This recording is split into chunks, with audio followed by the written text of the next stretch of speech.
로마서 11장 13절부터 24절까지 말씀을 함께 봉독합니다. 내가 이방인인 너희에게 말하노라. 내가 이방인의 사도인 만큼 내 직분을 영광스럽게 여기노니 이는 혹 내 골육을 아무쪼록 시기하게 하여 그들 중에서 얼마를 구원하려 함이라. 그들을 버리는 것이 세상의 화목이 되거든 그 받아들이는 것이 죽은 자 가운데서 살아나는 것이 아니면 무엇이리요. 제사하는 처음 익은 곡식 가루가 거룩한즉 떡덩이도 그러하고 뿌리가 거룩한즉 가지도 그러하니라. 또한 가지 얼마가 꺾이었는데 돌 감람나무인 내가 그들 중에 접붙임이 되어 참 감람나무 뿌리의 진액을 함께 받는 자가 되었은즉 그 가지들을 향하여 자랑하지 말라. 자랑할지라도 내가 뿌리를 보존하는 것이 아니요 뿌리가 너를 보존하는 것이니라. 그러므로 내 말이 가지들이 꺾인 것은 나로 접붙임을 받게 하려 함이라 하리니 옳도다. 그들은 믿지 아니함으로 꺾이고 너는 믿음으로 섰느니라. 높은 마음을 품지 말고 도리어 두려워하라. 하나님이 원 가지들도 아끼지 아니하셨은즉 너도 아끼지 아니하시리라. 그러므로 하나님의 인자하심과 준엄하심을 보라. 넘어지는 자들에게는 준엄하심이 있으니 너희가 만일 하나님의 인자하심에 머물러 있으면 그 인자가 너희에게 있으리라. 그렇지 않으면 너도 찍히는 바 되리라. 그들도 믿지 아니하는데 머무르지 아니하면 접붙임을 받으리니 이는 그들을 접붙이실 능력이 하나님께 있음이라. 내가 원 돌 감람나무에서 찍힘을 받고 본성을 거슬러 감람나무에 접붙임을 받았으니 원 가지인 이 사람들이야 얼마나 더 자기 감람나무에 접붙이심을 받으랴. 아멘. 자, 이스라엘 문제를 이야기하는 과정에서 이제 거의 후반부에 왔는데 마지막 후반부의 두 단락은 이방인을 향해서 하는 이야기와 이제 내일 보게 될 부분은 유대인, 이스라엘을 향해서 하는 이야기입니다. 그러니까 바울은 늘 이방인들에게는 유대인들을 변호하고 있고 유대인들에게는 이방인을 변호하고 있어요. 목적이 뭘까요? 둘을 하나 되게 하는 거예요. 그리고 계속해서 반복해서 말하는 것이 유대인이나 헬라인이나 차별이 없다. 이렇게 말하고 있어요. 이방인들이 유대인에 대해서 오해하거나 자기들의 구원을 오해하고 있는 것 때문에 유대인들을 그렇게 보면 안 돼. 유대인들은 이런 사람들이야. 이렇게 말을 하는 거고 유대인 그리스도인들 혹은 이스라엘을 향하여서는 너희가 이방인들을 그렇게 생각하면 안 돼. 너희처럼 뭐 너희의 전통과 율법을 따라 강요하지 마. 뭐 이렇게 이야기하면서 너희 둘 다 내가 사랑하는 대상이야. 이런 이야기를 하는 거예요. 그러니까 바울은 철저하게 어느 한편의 입장을 대변하는 게 아니에요. 전체 교회의 하나됨을 위해서 유대인 그리스도인들에게는 이방인 그리스도인들이 어떻게 구원을 이루게 되는지 유대인 그리스도인에게는 어떻게 이방인들이 구원에 이르게 되는지 이렇게 이제 서로를 이야기하면서 서로를 이해하고 받아들이고 용납하고 그리스도 안에서 한 가족 공동체가 될 것을 요청하고 있는 거기 때문에 어느 한쪽의 편을 들고 있는 게 아니다는 것을 기억하는 것이 굉장히 중요합니다. 이스라엘 문제를 다루면서 이스라엘이 왜 그러면 지금 버림받은 것 같은가라는 이야기를 이제 하는 맥락에서 오늘 읽은 본문은 이방인 그리스도인들 중에 일부가 야 이제는 하나님이 유대인을 버리고 우리 이방인들을 선택해서 우리로 구원을 이루러 가시는 거야. 이제 이스라엘은 끝났어. 그렇게 생각하는 사람들이 있는 거죠. 그러니까 그런 사람들을 향해서 그런 게 아니야. 이스라엘을 버리신 게 아니야. 하나님의 계획은 이런 거야. 이렇게 이제 이야기를 해주는 거고 너희들이 자랑할 게 없어. 이런 이야기를 해주는 겁니다. 자, 13절 내가 이방인인 너희에게 말하노라 이렇게 말하죠. 물론 당시 로마 교회의 대부분의 구성원은 이방인이에요. 그렇다고 유대인이 없는 건 아니에요. 그러니까 다수의 이방인들 그리고 그 당시 많은 이방인 그리스도인들이 생각했던 것처럼 유대인의 문제에 대한 이제 이야기를 특별히 이방인을 향해서 하고 있다. 그러면서 뭐라고 말하냐면 내가 이방인의 사도인 만큼 내 직분을 영광스럽게 여긴다. 이렇게 이야기하죠. 그러니까 이방인들이여 너희들이 구원을 얻게 되기 시작한 것은 나 같은 이방인을 위한 사도가 있었기 때문이고 내가 그 역할을 감당하는 것이 얼마나 영광스러운지 모른다. 그리고 이 말은 나는 앞으로도 계속해서 너희들의 구원을 위해서 힘쓰고 애쓸 거다라고 하는 말을 포함하고 있는 거죠. 자, 그러면서 뭐라고 말하냐면 그런데 이는 혹 내 골육을 아무쪼록 시기하게 하여 그들 중에서 얼마를 구원하게 하려 함이라 이렇게 말해요. 그러니까 바울이 복음을 유대인에게서 이방인에게로 옮겨간 것은 이방인들을 버리는 게 아니고 뭐예요? 그들을 구원하기 위한 거다. 그래서 유대인들이 복음을 받아들이지 않기 때문에 바울이 그러면 내가 이방인들에게 복음을 전하게 되면 이방인들의 구원을 보고 유대인들 가운데 이제 시기가 일어나는 거죠. 나도 그러면 저렇게 돼야 되는데 왜 나는 안 되고 이런 마음을 가지고 그런 마음으로 몇 사람이라도 더 돌아올 것을 기대하기 때문에 내가 이 이방인 사도의 역할을 감당하는 것이 영광스러운 거다. 이렇게 이야기하는 거죠. 다시 말하면 너희들만을 구원하기 위해서 내가 너희에게 복음 전하는 게 아니야. 요 얘기하는 거죠. 사실 이것은 모든 유대인들이 처음부터 이것을 깨닫고 그렇게 살았어야 하는 거잖아요. 우리를 선택한 것은 우리만을 위한 게 아니야. 이게 하나님의 마음이거든요. 그러니까 우리 기독교 신앙을 가지고 있는 사람들 중에서 하나님이 우리를 더 사랑해, 쟤네들을 미워해 라고 이해하고 있다면 우리는 여전히 구약시대에 머물러 있는 거예요. 그리고 그 구약시대도 유대인들이 잘못 이해하고 있는 구약시대예요. 그러니까 신약시대 바울은 예수님은 계속 구약을 가지고 이방인들의 구원에 관한 이야기가 이미 예전부터 있었다라고 이야기하는 거잖아요. 그런데 이 구약을 역사적으로 자기들 것으로만 삼아왔던 유대 전통이 그게 바로 문제였던 거잖아요. 그래서 선민의식, 하나님은 우리만 사랑하셔 라고 하는 것을 문제 삼는 거거든요. 그러니까 구약을 온전하게 제대로 이해한다면 예수님과 바울처럼 하나님이 우리를 더 사랑하셔, 쟤네들은 미워하셔, 쟤네들은 멸망받을 거야 라고 생각하는 것은 굉장히 위험한 생각이라는 거예요. 하나님이 저들을 사랑하고 기다리고 있고 저들을 구원하려고 나를 구원한 거야 이렇게 이해해야 이게 정당한 이해인 거예요. 그게 기독교적이고 성경적인 믿음이고 그것이 우리가 사람들을 사랑해야 하는 이유이고 그 하나님의 사랑이 그렇게 전해질 때 그들이 구원을 경험하게 되는 것이죠. 그래서 전도의 대상이 아니고 사랑의 대상으로 삼아야 돼요. 우리 교회가 가장 잘못하고 있는 것 중에 하나는 사람을 전도의 대상으로 생각하는 거예요. 그래서 목적이 되고 타겟이 돼요. 그리고 그게 안 됐다고 생각하면 곧바로 저주하거나 무시하거나 관계를 끊어버리죠. 그러니 사랑을 경험할 수가 없는 거예요. 왜 그러냐 하면 우리가 이 이스라엘 백성들과 똑같은 마음을 가지고 있기 때문에 그런 거예요. 선민의식. 난 구원받았어. 나는 이제 됐어. 너네는 안 돼. 그 교만해지는 거. 오늘 바울은 지금 이방인들에게 너네가 지금 이스라엘과 똑같이 되고 있을 가능성이 많아. 그러니 조심해. 그 얘기하는 거거든요. 지금 오늘 읽은 본문은. 그래서 처음부터 그 얘기를 하는 거예요.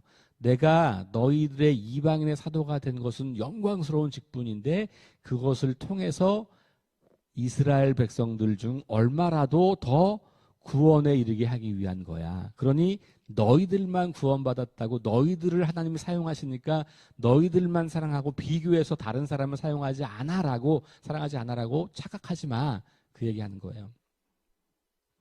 15절. 그들을 버리는 것이 세상의 화목이 되거든 그랬어요.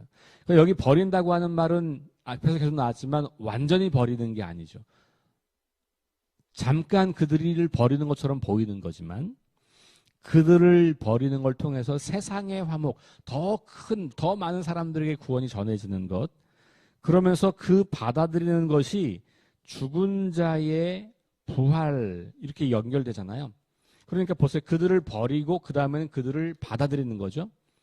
죽은 자 가운데서 살아나는 것이 아니면 무엇이냐. 그러니까 하나님이 이스라엘을 버렸다고 여겨지는데 버린 게 아니고 그게 다시 그들을 살리신다. 다시 받아들일 때가 있다는 거죠. 그게 언제냐면 죽은 자의 부활이 나타날 그때. 다시 말하면 마지막 구원이 완성될 때, 하나님의 나라가 완전히 임할 때는 이 지금은 버려진 것 같고 지금은 복음을 거부하는 것 같은 이 사람들도 다 부활에 이르게 되는, 다시 살아나게 되는 그런 때가 온다라는 거예요. 그러니까 이스라엘의 구원이 포기된 게 아니고, 하나님은 이스라엘을 완전히 버린 게 아니고, 이스라엘이 지금 그렇게 복음을 거부하고 있지만 그러나 그들이 불가능한 건 아니다. 오히려 하나님의 구원 계획의 정점에 가면 그들이 살아나는 것, 이것이 이루어지는 거다. 그 이야기를 지금 하고 있는 거죠. 자, 16절. 제사하는 처음 익은 곡식가루가 거룩한 즉 떡덩이도 그러하고는 거룩하고죠. 뿌리가 거룩한 즉 그 가지도 그러하다, 거룩하다. 여기서 그럼 제사하는 처음 익은 곡식 혹은 뿌리는 뭐냐 하면 이스라엘의 조상들이에요. 그러니까 지금 이 로마서가 쓰여지고 읽혀지는 바울 시대의 이스라엘 사람들이 아니라 아브라함과 이삭과 야곱 등 구약 성경에 나와 있는 믿음의 조상들로 여겨지는 그런 사람들인 거죠. 이 사람들이 하나님의 약속을 받은 사람들인 거예요. 지금 바울 시대의 이스라엘은 우리 조상들이 받은 그 약속 때문에 우리는 어떻게든지 구원받아라고 하고 믿고 있는 사람들이잖아요. 근데 지금 그 사람들이 복음을 거부하고 있으니까 그들이 버림받은 사람들이라고 하는 인식이 있는 거죠. 그런데 그 처음 뿌리 혹은 제사하는 처음 익은 곡식 가루가 다시 말하면 이스라엘의 원래 조상들, 하나님으로부터 약속받은 그 사람들이 거룩한 사람들이기 때문에 지금 이 시대를 살고 있는 이스라엘 백성들도 결국은 그 뿌리가 거룩하기 때문에 거룩한 백성이야. 지금 복음을 거부하고 있음에도 불구하고 여전히 그들은 그 가능성을 가지고 있는 거야. 이렇게 이야기하는 거예요. 또 같은 이야기를 다른 비유로 이야기합니다. 17절. 또한 가지 얼마가 꺾였는데 돌 감람나무인 내가 그들 중에 접붙임이 되어서 참 감람나무 뿌리의 진액을 함께 받는 자가 되었다 말하죠. 여기서 가지 얼마가 꺾였다라고 하는 것은 지금 이스라엘의 후손들 중에 얼마가 그 원줄기에서 떨어져 나갔다는 거잖아요. 그러니까 아직 복음을 받아들이지 않고 있는 이스라엘 백성들을 말하는 거예요. 그래서 돌감람나무였던 너희들, 이방인들이 그들 중에 접붙임이 되었다. 그 원가지에 접붙임이 되었다. 그래서 너희가 그 참 감람나무, 원감람나무 뿌리의 진액을 함께 먹고 있다. 이 말은 너희가 누리는 구원은 그 근원은 이스라엘로부터 오는 거야. 그 얘기예요. 그러니까 결국은 가지 얼마가 꺾였다고 할지라도 참 감람나무 뿌리는 여전히 존재하고 있는 거죠. 그리고 그것으로부터 구원의 역사는 계속 흘러가고 있는 거다. 그러니까 지금 이스라엘 백성들 중에서 너희 이방인 그리스도인들이 보기에 하나님의 버림을 받은 것 같고 더 이상 구원이 없는 것처럼 여겨지는 그런 사람들도 결국은 여전히 하나님의 구원의 계획 안에 머물러 있는 가능성이 있는 사람들이다. 이렇게 이야기하는 거죠. 자, 그러니까 18절. 그 가지들을 향하여 자랑하지 말라. 여기 그 가지는 떨어져 나간, 꺾여 나간 가지들. 그러니까 지금 복음을 거부해서 하나님의 구원에 이르지 못할 것처럼 보이는 그 이스라엘 백성들 때문에 너희가 자랑하지 마라. 이런 거예요. 너희가 자랑을 하더라도 내가 뿌리를 보존하는 것이 아니요 뿌리가 너를 보존하는 거다. 그러니까 우리가 구원을 받았고 구원의 그 역사가 우리를 통해서 이루어져라고 아무리 자랑을 한다고 해도 너네가 자랑받는 게 아니고 그 원뿌리인 이스라엘 백성이 자랑을 받아야 되는 거. 그 뿌리가 바로 너를 지켜주고 있는 거지. 너네가 그 구원을 마치 이스라엘과 관계없이 너희들만 성취하고 얻었다고 착각하지 마. 이렇게 얘기하는 거죠. 그러면 내 말이 가지들이 꺾인 것은 나로 접붙임을 받게 하려 함이라 하리니 옳도다. 이런 거예요. 자, 그러니까 이스라엘 백성들이 그렇게 꺾여져 나가서 우리 이방인들이 접붙임을 받게 된 거라는 말이냐? 맞다. 그 얘기. 옳도다. 20절. 그들이 믿지 아니함으로 꺾이고 너희는 믿음으로 섰다. 그러니까 너희가 잘나서 하나님이 너희를 특별히 사랑해서 하나님이 너희가 마음에 들어서 하나님이 너희가 하는 짓이 예뻐서 너희를 받아들이는 게 아니고 너희가 하나님의 의가 나타났고 그 의를 통해서 하나님께 의롭다고 인정받는 것을 믿기 때문에 너희가 그 구원에 이르게 된 거지라고 이제 이야기하는 거예요. 그런데 너희들도 이거 뒤집으면 너희들도 믿지 않잖아. 그러면 바로 떨어져 나갈 수 있는 거야. 이렇게 경고하는 거예요. 그게 그 뒤에 나오죠. 높은 마음을 품지 말고 도리어 두려워하라. 자, 원뿌리인 참 감람나무 가지에서 지금 이스라엘 백성들이 떨어져 나간 것이 있었다면 너희가 지금 자랑하잖아. 너희들 중에도 분명히 떨어져 나갈 수 있어. 이렇게 이야기하는 거죠. 그래서 높은 마음을 품지 말고 도리어 두려워하라. 한 번 받은 구원은 영원하니 괜찮아. 이런 말 두려워하라는 거예요. 이게 유대인들에게만 한 말이 아니고 이방인들에게도 한 말이잖아요. 그러니까 이방인 그리스도인에게 지금 한 말이에요. 그러니까 오늘 우리들에게도 동일하게 말씀하실 수 있는 거예요. 너희가 구원받았다고 너희가 자랑하고 교만하고 너희가 그 구원받은 것 때문에 너희가 이렇게 높은 마음을 품게 되고 두려워하지 않으면 너희도 어느 순간 떨어져 나갈 수 있어. 이렇게 말씀하는 거예요.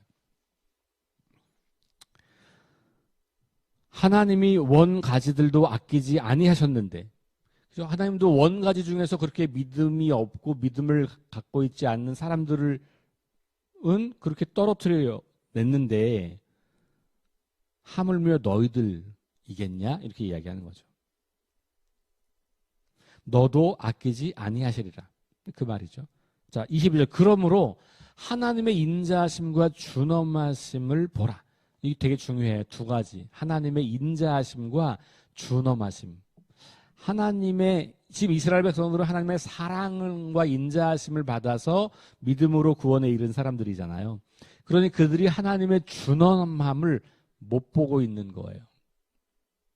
그런데 너희들이 교만해지고 마음이 높아지고 두려움을 잃어버리고 마치 너희들이 특별히 더 하나님의 사랑을 받고 있어서 너희들은 절대로 그 사랑에서 떨어지지 않는다고 하는 그 믿음을 갖게 될 때, 그러면서도 너희가 하나님을 두려워하지 않고 이제 교만해질 때 하나님이 너희들도 준엄하게 심판할 수 있는 거지. 이 이야기를 하는 거죠. 너희가 만일 하나님의 인자하심에 머물러 있으면 그 인자가 너희에게 있으리라. 그렇지 않으면 너도 찍히는 바가 되리라. 그렇죠? 그러니까 한 번 구원받으면 영원히 구원, 이런 말은 적어도 바울에게는 통하지 않아요. 그건 유대인들을 향해서만 하는 얘기가 아닌 거예요. 이방인 그리스도인들에게도 한 얘기니까 우리도 이 바울의 관점으로 보면 이방인 그리스도인이잖아요. 우리 유대인이 아니니까. 우리 조상 때 우리가 하나님의 약속을 받은 적이 없어요. 그죠? 그 복음이 이 이방인들을 통해서 온 세계로 퍼져 나가서 우리도 그 이방인 중에 한 사람으로 그리스도인이 된 거니까 이 경고는 우리에게 매우 심각하고 중요한 경고예요. 그러니까 우리가 늘 하나님의 그 인자하심을 기억하는 거예요. 그래, 내가 은혜로 구원받은 거지. 내가 뭐 잘한 게 있는 게 아니고, 내가 저들보다 더 특별한 게 아니고, 내가 저들보다 더 잘난 게 아니고, 내가 저들보다 더 뭔가 공로와 자격이 있어서가 아니고, 철저하게 하나님의 인자하심, 하나님의 그 사랑, 자비, 긍휼, 그것 때문에 내가 있는 거지. 그러니까 내가 그 은혜 앞에 늘 겸손히 머물러 있어야지. 그러면 계속 그 은혜가 우리한테 머무는 거지만, 그렇지 않고 우리가 교만해지면 하나님께서 우리도 찍어 버린다. 이런 이야기를 하는 거죠. 23절. 그들도 믿지 아니하는데 머무르지 아니하면 접붙임을 받으리니. 이거 되게 또 다시 이방인들과 같은 이야기를 하는 거예요. 이방인들이 믿지 않았을 때 하나님께서 구원의 일을 베푸신 거잖아요. 그래서 그 구원의 일이 이방인들에게 믿음으로 다가온 거잖아요. 그러니까 만약에 지금도 이제 유대인들이 믿지 않고 있다면 하나님의 관심은 어디 있다고? 거기 있다고요. 아직 믿지 않는 사람들, 아직 죄 가운데 있는 사람들, 아직 원수인 사람들을 위해서 예수님을 보내신 하나님의 그 마음은 우리가 잘 믿음 안에 있다면 하나님은 이제 더 이상 우리에게 관심을 두지 않는다는 거예요. 그 말이 우리를 버린다는 얘기가 아니고 무관심한다는 얘기가 아니고 구원과 관련되어서 우리는 이제 잘하면 되는 거니까 우리가 그 공동체 안에서 잘하면 되는 거니까 이제 안심하고 이제 됐다. 얘네는 잘 자라는 거야. 이제 자기들이 모여서 함께 잘하면 돼. 이제 나의 관심은 아직 그 공동체 안에 들어오지 못하고 있는 그 대상. 그러니까 그 얘기죠. 그들도 믿지 아니하는데 머무르지 아니하면 접붙임을 받으리리. 그러니까 그 사람들이 이제 하나님께서 그들을 통해서 구원하시려고 하는 그 계획을 잘 이해하고 그들이 다시 거기 머물러 있지 않고 믿음으로 오게 되면 하나님은 언제든지 그들도 용납한다는 거잖아요. 그러니까 우리가 어떤 민족이냐, 뭐 종교 활동이 어떠냐 이런 것이 아니고 우리가 여전히 하나님의 사랑 안에 있음을 알아차리고 예수님이 우리를 위해서 죽으신 분인 것을 믿음으로 고백하고 그리고 그분을 믿는 믿음으로 나아오게 된다면 과거를 묻지 않고 하나님은 누구든지 용납하시고 받아들이시는 분이라는 거죠. 당연하잖아요. 죄인일 때 십자가를 지게 하신 하나님은 죄인들을 구원하러 오신 거란 말이에요. 예수님도 늘 뭐라 그랬어요? 내가 의인을 구원하러 온 게 아니라 죄인을 구원하러 왔다. 그죠? 건강한 자에게는 의원이 쓸데없고 연약 병든 자라에게야 의원이 쓸데있다. 그러니까 하나님 나라의 복음은 믿지 않는 사람들을 위해서 있는 거란 말이죠. 우리도 믿지 않는 사람들이었을 때 그 복음을 듣고 하나님의 은혜 가운데 들어온 사람들이잖아요. 그러니까 어느 누구도 예외 없이 구원의 가능성이 있는 거예요. 근데 교회에서 믿음이 좋다고 여겨지는 많은 사람들, 신앙생활을 오래 한 많은 사람들이 이 지점을 많이 놓쳐요. 마치 우리만 구원받았고 마치 하나님은 우리만 사랑한다고 끊임없이 주장하는 거예요. 지금도 너무나 많은 그리스도인들이 그렇게 주장하면서 다른 사람들을 구원하기 위해 애쓰는 게 아니고 정죄하기 위해 애써요. 끊임없이 정죄해요. 그들을 사랑하는 것이 복음이에요. 우리는 구원받았고 너네는 진노 아래 있어. 그러면서 정죄하는 게 물론 하나님이 그렇게 계속 있으면 진노하시는 건 분명하지만 하나님이 너희들을 여전히 사랑한다는 메시지를 줘야죠. 하나님이 너희를 심판할 거라는 메시지만 주면 안 돼요. 하나님이 그런 너희들을 사랑하시고 그런 너희를 위해 죽으셨어.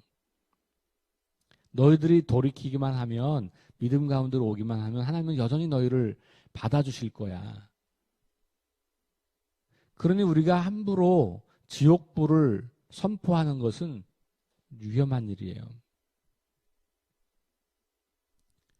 경고를 하는 것은 맞지만 그러나 태도는 그들을 사랑하는 태도로 해야 돼요. 그래야 그 지옥불도 사랑이라는 것을 느끼는 거예요. 우리가 하는 경고가 우리가 하는 이야기가 사랑으로 들려지지 않기 때문에 복음이 전달되지 않는 거예요. 하나님은 우리를 죄인일 때 사랑하신 거예요. 회개하고 돌아와서 사랑하신 게 아니에요. 여러분들이 죄인일 때 예수님 죽으신 거예요. 우리가 하나님과 원수일 때 예수님이 죽으신 거라고요. 그 사랑을 보고 감격하고 돌아온 게 우리들인 거잖아요. 똑같아요. 지금 저 사람들도, 복음 바깥에 있는 사람들도 그 사랑을 만나야 감격하고 돌아오지, 그 사람들에게 저주만 퍼붓고 증오만 하고 심판만 이야기할 때 하나님의 사랑을 경험할 수가 없는 거예요. 그러니 유대인들이 아니라 이방인들에게 지금 경고하는 거, 너희가 조심하라는 거예요. 접붙이실 능력이 누구에 있다? 하나님께 있다. 접붙일 능력은 너희에게 있는 게 아니야. 다시 말하면 너희도 무슨 능력이 있어서 접붙임 당한 게 아니잖아. 이렇게 말씀하는 거죠. 우리도 우리의 무슨 자격과 공로로 우리가 마치 구원받은 것처럼 착각하면 안 되죠. 나는 특별한 사람인 것처럼. 물론 우리는 하나님의 사랑을 받았기 때문에 특별한 존재인 건 분명하지만, 가치 있는 존재인 건 분명하지만 비교하는 게 아니에요. 하나님의 사랑은 비교하는 사랑이 아니에요. 자, 마지막 절. 내가 원 돌 감람나무에서 찍힘을 받고 본성을 거슬러 좋은 감람나무의 접붙임을 받았으니 원 가지인 이 사람들이야 얼마나 더 자기 감람나무의 접붙임을 받겠냐. 그러니까 이 이스라엘 백성들, 너희가 구원받았다면 이스라엘 백성의 구원의 가능성은 더 크지, 이 얘기를 하는 거죠. 자, 오늘 우리 그리스도인들에게 굉장히 중요한 말씀을 하고 있는 거예요. 우리에게 높은 마음을 품지 말고 도리어 두려워하는 마음을 품도록 요청하고 있고요. 그래서 우리가 하나님의 그 크고 신비한 사랑을 누리고 있어야 되고, 그 사랑으로 그 사람들을 사랑해야 하고, 그 사랑을 통해서 그 사람들이 우리와 좋은 관계를 맺게 될 때, 우리를 통해서 하나님의 사랑이 얼마나 큰지를 알게 될 때 그들은 복음의 능력을 보게 되는 거고, 그 복음의 능력을 보게 될 때 우리가 선명하게 진리를 선포할 수 있는 거예요. 그러면 그들은 구원에 이르는 그 길을 걷게 될 겁니다. 사랑하는 여러분, 우리가 교만하지 않고 늘 겸손한 마음으로 하나님의 인자하심, 은혜 앞에 머물러 있으면서 우리가 그 은혜 안에 머문 사람처럼 그 하나님의 은혜와 사랑을 잘 증거하고 전달하고 겸손하게 그 사랑을 실천하는 저와 여러분 될 수 있기를 주의 이름으로 축원합니다. 기도합니다. 하나님 감사합니다. 하나님은 인자하신 분임과 동시에 준엄하신 분임을 오늘 확인합니다. 우리의 구원이 우리의 자격과 공로와 우리의 능력과 우리의 일을 특별히 더 사랑하시기 때문이 아닌 것을 알게 됩니다. 하나님은 모든 사람을 동일하게 사랑하시고 우리는 그 사랑을 믿음으로 받아들였기에 하나님과 화해하고 거룩한 백성이 된 것이지, 우리가 더 사랑스러워서, 우리가 더 탁월해서, 우리가 더 괜찮아서가 아님을 인정합니다. 그래서 늘 높은 마음을 갖고 자랑하고 교만하고 상대방을 무시하며 살아가는 삶이 아니라 겸손하게 하나님의 마음으로 사람들을 마주하고 죄인일 때에 십자가를 진 그리스도의 사랑으로 사람들을 사랑하며 우리가 가진 복음의 능력이 얼마나 놀랍고 위대한 것인지, 우리를 사랑하시는 그 하나님의 사랑이 얼마나 크고 놀랍고 신비한 사랑인지를 사람들에게 보여주고 말하고 나누는 그런 삶을 잘 살아갈 수 있도록 인도하여 주옵소서. 예수님 이름으로 기도합니다. 아멘. 네 가지 기도 제목 가지고 함께 기도합니다. 성령의 능력으로 하나님 나라를 증언하고 살아내게 하소서. 하나님 말씀이 기준이 되게 하소서. 질병과 연약함으로 고통당하는 사람들을 치유해 주소서. 전쟁과 자연재해와 가난과 억압으로 고통당하는 지구촌 이웃들에게 은혜를 베푸소서. 우리 함께 합심해서 기도하시고 개인 기도하고 돌아갑니다.